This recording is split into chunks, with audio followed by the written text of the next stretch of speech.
Hello guys, let's start. Cell. Cell क्या होता है? सेल वर्ड लैटिन वर्ड सेरा से लिया गया है, जिसका मतलब है स्मॉल रूम।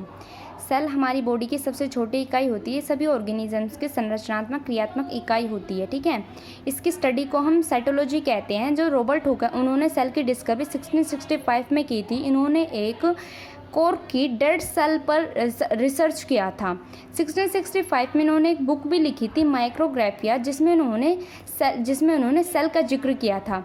रॉबर्ट हुक को फादर ऑफ साइटोलॉजी भी कहा जाता है। सेल दो तरह की होती है, यूकारियोटिक, प्रोकारियोटिक। यूकारियोटिक वो होती है जिसमें सेल में ऑर्गेनेल्स कंटेन होती है, जैसे कि न्यूक्लियस, इसमें नहीं होते, ठीक है। अब जो सेल है वो मेनली तीन चीज़ों का कॉम्पोजिशन होती है, cell membrane, cytoplasm, nucleus. Cell membrane क्या है? सेल मेम्ब्रेन को हम प्लाज्मा मेम्ब्रेन भी कहते हैं। It composed with lipid and protein से का कॉम्पोजिशन होती है। ये जो सेल मेम्ब्रेन है separate the intercellular space from the extracellular environment, okay. अब है साइटोप्लाज्म। साइटोप्लाज्म क्या है? ये एक जेली लाइक फ्लूइड होता है।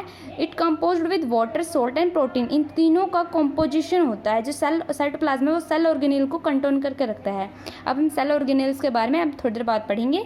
अब है न्यूक्लियस। न्यूक्लियस क्या है? न्यूक्लियस को हम सेल का ब्रेन भी कहते हैं। जैसे ब्रेन हमारी बॉडी को कंट्रोल करता है, ऐसे ही जो न्यूक्लियस है वो सेल को कंट्रोल करके रखता है, ठीक है। इसमें जेनेटिक मटेरियल और डीएनए कंटेन होते हैं, ठीक है। अब जो न्यूक्लियस है उसमें न्यूक्लियोल्स होते हैं। न्यूक्लियोल्स क्या है? न्यूक्लियस राइबोसोम्स को बनाता है। जो न्यूक्लियोल्स होते हैं उसमें न्यूक्लियर पोर होते हैं। न्यूक्लियर पोर की हेल्प से जो राइबोसोम्स है उसमें से एग्जिट हो जाते हैं, और एग्जिट होने के बाद न्यूक्लियर मेम्ब्रेन के सराउंडिंग एंडोप्लाज्मिक रेटिकुलम होता है। एंडोप्लाज्मिक रेटिकुलम दो तरह के होते हैं, स्मूथ एंड रफ। जो राइबोसोम्स है वो जिन एंडोप्लाज्मिक रेटिकुलम से अटैच्ड हो जाती है उनको रफ एंडोप्लाज्मिक रेटिकुलम कहते हैं, ठीक है। अब जो रफ एंडोप्लाज्मिक रेटिकुलम है उनकी मेम्ब्रेन है, जो एंडोप्लाज्मिक रेटिकुलम की जो मेम्ब्रेन है वो राइबोसोम्स द्वारा बने प्रोटीन को एक जगह से दूसरी जगह ट्रांसपोर्ट करती है, ठीक है। वो राइबोसोम्स की मेम्ब्रेन को एक जगह से दूसरी जगह ट्रांसपोर्ट करती है, जिसमें जो प्रोटीन है वो एंड अदर मटेरियल हैं एंडोप्लाज्मिक रेटिकुलम से स्मॉल वेसिकल्स के रूप में इमर्ज्ड हो जाते हैं। अब स्मॉल वेसिकल्स के रूप में इमर्ज्ड होने के बाद जो गोल्गी बॉडी इनको रिसीव करती है। अब गोल्गी बॉडी इनको रिसीव करने के बाद ये कस्टमाइज फॉर्म में आ जाते हैं, देन सेल इनको यूज़ कर लेती है। अब है सेल ऑर्गेनी, जो साइटोप्लाज्म कंटेन करके रखती हैं ऑर्गेनेल्स। उनके बारे में, ऑर्गेनेल्स क्या होते हैं? ये स्मॉल ऑर्गन्स होते हैं, लिटिल ऑर्गन्स होते हैं। जैसे कि सबसे पहले न्यूक्लियस। न्यूक्लियस के बारे में हम पहले पढ़ चुके हैं कि ये सेल का ब्रेन होता है, जेनेटिक मटेरियल को कंटेन करके रखता है, डीएनए को कंटेन करके रखता है। और अब हम देखेंगे राइबोसोम्स। राइबोसोम्स क्या है? It composed of special protein and nucleic acid को कंपोज्ड करके रखता है। They are macromolecules. मैक्रोमोलिक्यूल्स हैं जो कि made up of both RNA and protein, दोनों से बने होते हैं। Many ribosomes are free floating in the cytoplasm, में फ्रीली तैरते रहते हैं, ठीक है। अब है एंडोप्लाज्मिक रेटिकुलम। एंडोप्लाज्मिक रेटिकुलम क्या है? अभी इनके बारे में हमने पहले पढ़ा था। ये वो सेल मेम्ब्रेन के सराउंडिंग्स होते हैं, दो तरह के होते हैं, स्मूथ एंड रफ। रफ वो होते हैं जिनमें राइबोसोम्स अटैच्ड होते हैं, ठीक है। इनको हम ऐसे भी लिख सकते हैं।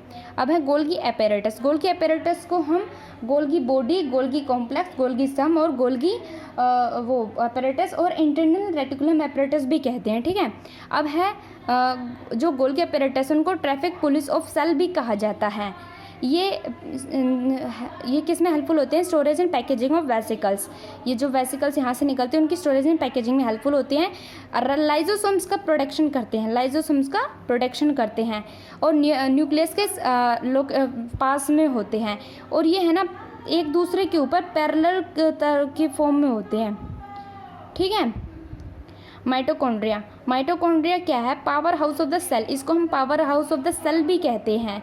Produce energy in the form of ATP.